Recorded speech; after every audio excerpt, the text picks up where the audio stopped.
अस्सलामु अलैकुम नाजरीन, A1 ग्लोबल टीवी के साथ मैं हूं नाइला भट्टी। सबसे पहले शामिल करते हैं आज की अहम खबर।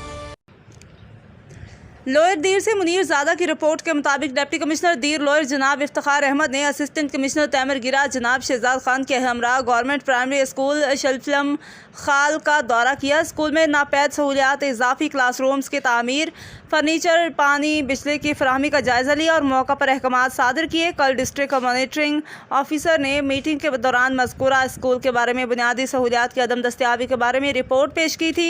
आज डिप्टी कमिश्नर ने खुद स्कूल का मुआयना किया। महकमा एजुकेशन को क्लासरूम्स की तामीर तक जल्द अज जल्द नई टेंट और दूसरे बुनियादी सहूलियात फराहम करने की हिदायत की। स्कूल असातिज़ा और इलाके के मिशरान ने दूर दराज इलाके में शलफलम स्कूल में बुनियादी सहूलियात की फराहमी के लिए डिप्टी कमिश्नर के विजिट करने पर शुक्रिया अदा किया।